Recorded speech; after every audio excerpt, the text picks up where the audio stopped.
Good morning. Growing up with a learning disability isn't fun. This experience made me very self-conscious, but it also helped me become the person I am today. And I only have my parents and teachers to thank for all the support. Now, my first memories of school are all fun and games and easygoing events. I always felt confident and looked forward to going to school the next day. But then in first grade, I noticed a huge change. And it was all because of reading. It was extremely hard, and I became very self-conscious about myself. When I recall in second grade, I was reading a passage aloud, and I really did not like it. I would avoid being called on by finding a reason to leave the classroom. All I could think about was what others would think about my issues with reading. Each day, I would be pulled out of the foreign language class to make up the missed reading during class. Every time I got homework in first and second grade, it would take me about 30 minutes to complete a 15-page book. Well, maybe not 30 minutes, but you get the idea.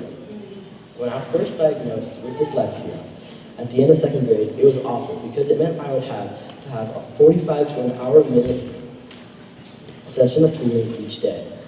When dyslexia was explained to me, I didn't really understand how it was or how it worked. But I figured out that dyslexia is a learning disorder that involves difficulty reading due to problems identifying speech, sounds, and how they relate to letters and words, also called decoding. Also a learning disability, dyslexia affects the parts of the brain that process language. Or in easier to understand terms, when I read, the letters jump around and my brain and eyes act like they do not like each other and disagree about what's on the page. My parents gave me an example so I could finally understand, and the next week in school, it made sense why I was not reading as well as my peers. After a year of tutoring, I stopped making enough progress to catch up to my peers' reading level. In sixth grade, my mom took me to Irvine, California to the Stoll Learning Center, which specializes in addressing the root cause of learning and attention challenges. On the first day of my visit, I had to take an assessment. And for the rest of the week, the people at Stoll had me doing around 5 hours of work each day. This definitely got to me because it was during the summer, and in my opinion, summer is not for learning, it's for relaxing and having fun. And after those 5 days, my mother and I came back home, but an hour of work that I had to complete each night followed me. This homework was called AMPS, which stands for Attention, Memory, and Processing Skills. The goal of AMPS was to work on increasing my neuroplasticity, whereas Orton Gillingham works on retraining your eyes to see what's actually happening on the page. Each day, I had to come home from school and do AMPS for an hour. And yeah, that hurt a lot. And that guy in the picture, that's Tony. He was my tutor during this whole time, and he was the best part of it all because he made the experience fun and enjoyable. Then after a year, I had made tons of progress, and I was finally done with it, and I thought I was finally done with it all. But there was one more thing I still had to do. It was called PATH, a reading program that stands for Perception Attention Therapy. PATH is a computer program where it trains your eyes to read and track words better. This stuff is boring, and when I say boring, I mean boring. Honestly, I'm surprised you're not asleep just hearing me say the word PATH. It should come with an alarm clock. It was even duller than AMPS, but to improve my reading skills, I had to endure 1 year of this. My PATH assignment took only a half hour, but not even mentioning the fact that there was a process that I had to go through before I started the assignment. This process was called infinity walks, which required me to walk in a figure eight for 5 minutes straight. It was so pointless.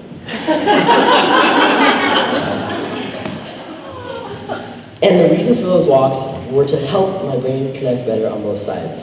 Then I had to do PATH for 20 minutes and then another set of infinity walks. It was a terrible process, but I guess it was worth it in the end because I realized how much my reading had improved, and I could actually get through most of a page of reading without stumbling. This 6-year experience of battling reading gave me a newfound skill of persistence, which has helped me in other activities like sports. Now, if you know me, I like sports, especially football. This skill,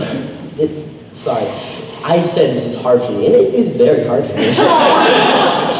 I've been fortunate enough to play many sports, and I always found it easy, most part easy, for me to play most of them but I've had to overcome some challenges. Not all of my experiences as an athlete have been positive. I've had to work through challenges like terrible coaches and even worse teams. I still didn't let those challenges bother me because I used them as something to learn from. Now, what does it mean to persist? Well, whenever I give an example of persistence, I always think about never giving up and trying my absolute hardest to get to where I want to be. Believe me, I definitely wanted to give up during my time doing AMPS and especially during PATH. Sometimes in life, I've found that you have to that the way you handle situations determines the outcome of the experience. Sometimes the train will have already left the station, but that does not mean that you have missed the train. Maybe that train wasn't for you. Just know there will be other opportunities. Taking your time and working towards what you want will teach you to persist. This whole experience with reading has helped me become the person I am today and has taught me discipline. And that a place that you want to be is a place that you can get to, no matter what. Thank you.